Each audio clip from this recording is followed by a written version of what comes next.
Hi, welcome to Mr. Techpathy Tutorials. This is part 16 of Linux device drivers. Let's discuss about Linux linked list in this video. To make things clear, all code snippets and structures are chosen from Aureli series Linux device drivers book 3rd edition. Okay, assuming that you are familiar with C linked list, I am starting this session to explain about Linux linked list implementation.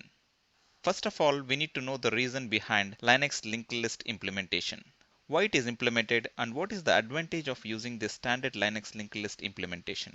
In order to reduce the duplicate linked list code in Linux kernel programmers have come up with a predefined standard implementation of circular doubly linked list. So how do you include this linked list support in your driver code?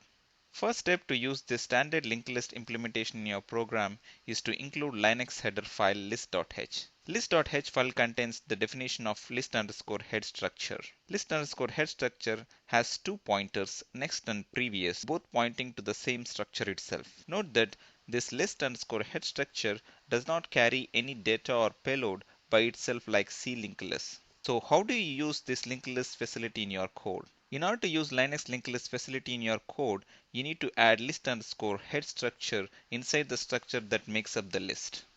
For example, if your driver maintains a list of things to do, its declaration would look like this. The structure name is todo underscore struct. It contains first member as list of type structure list underscore head.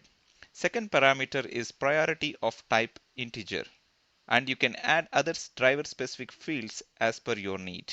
As you can see, when list head is added to this structure, it has become an entry of linked list with priority and other driver specific fields. If I want to represent this structure in linked list, it would look like this.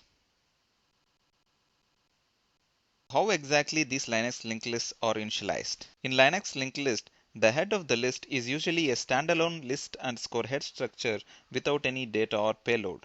As shown in this figure, the list head initially points to itself, stating that it's an empty list. The list head must be initialized prior to use with the init underscore list underscore head macro during runtime.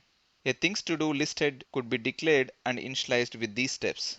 We declare a to-do list of type structure list underscore head, and by passing its address as an argument to init underscore list underscore head, the to-do list gets initialized during runtime. So how about compile time initialization? Is it possible to initialize during compile time? Yes, there is an alternative way where the list can be initialized at compile time using list underscore head macro.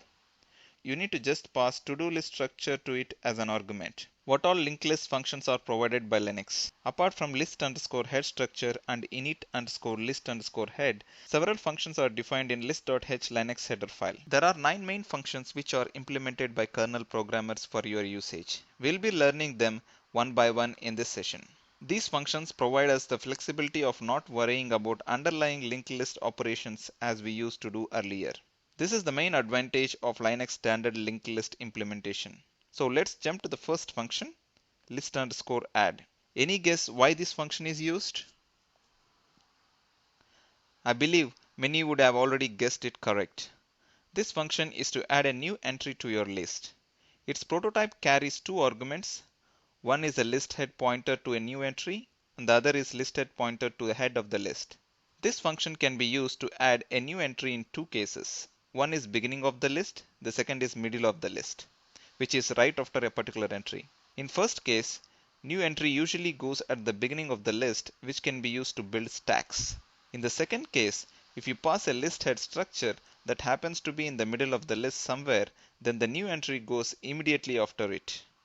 I've created a rough animation to explain these two cases. Imagine that we have a Linux circular double linked list. For simplicity, I'll represent each entry with this red colored block without any data or payload for time being. This is the child entry connected with another entry, which is again connected to the head of the list. Imagine we have a full circular doubly linked list now. In order to add a new entry, we'll call list underscore add function, which will place the new entry right in the beginning of the list.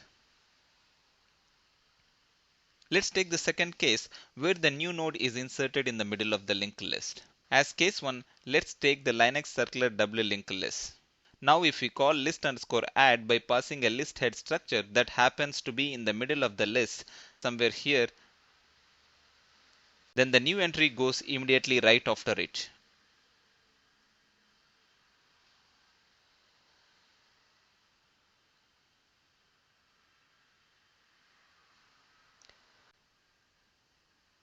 By now, you understood why I called this rough animation. Anyway, hope it helped you to understand the two cases. Let's move on to other functions. The second function is list underscore add underscore tail. The prototype of this function is list underscore add underscore tail, where we pass two arguments. The first argument is a pointer new structure list underscore head. This is the new node which we are trying to add at the end of the tail of this list. The second argument is a pointer to the head of the list. This function adds new entry to the tail or end of the list. This way, this can be used to build the first in first out queues. This is our Linux circular doubly linked list. When you call list underscore add underscore tail, the new node will be added at the end of this circular linked list. The third function is list underscore del. Its prototype is list underscore del with single argument of the entry to be removed. This function removes the given entry from the list. I have not added any animation stuff to these functions and other functions. I'll leave this exercise for you to try. Coming to the fourth function, its prototype is list underscore del underscore init with single argument of entry to be removed. If you want to reinsert the entry into another list, you should use this list underscore del underscore init function, which reinitializes the linked list pointers. The fifth function is list underscore move. Its prototype is list underscore move with two arguments. One is the entry to be moved, the other is the pointer to the head of the list. Using this function removes the current entry from the list and the entry is added to the beginning of the head. It's like moving an entry to the beginning of the list. The sixth function is list underscore move underscore tail. Its prototype is list underscore move underscore tail with two arguments. One is entry to be moved and the other is pointer to the head of the list. To put the given entry at the end of the new list, use list underscore move underscore tail. In seventh function is list underscore empty. Its prototype is list underscore empty with one argument, a pointer to list head.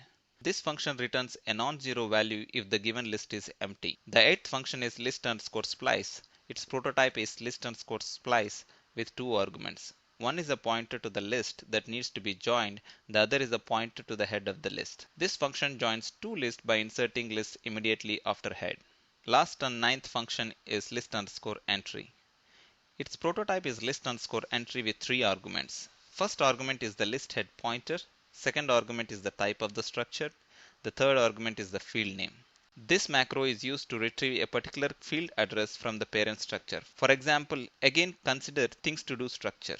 It contains three fields. One is list, the second is priority followed by any other driver specific fields which you might add. If you consider this structure as parent and if you want to retrieve the exact address of the list present in to-do structure, you need to use list underscore entry. So by calling the list underscore entry with necessary parameters will give you the exact address of the list, which is the first argument in to-do structure. Even if it is the second argument or third argument, you will get the exact address of the list in to-do structure using list underscore entry call. The list underscore entry call for our to-do structure will be done by declaring a pointer to to-do underscore ptr. We call it to-do underscore pointer, where to-do underscore pointer is assigned with list underscore entry call, where list pointer points to the address of the list field in to-do structure. I know that list entry is little difficult to getting used, but it's not that hard to use. Hope you are clear on list underscore entry function. Thanks for watching this video.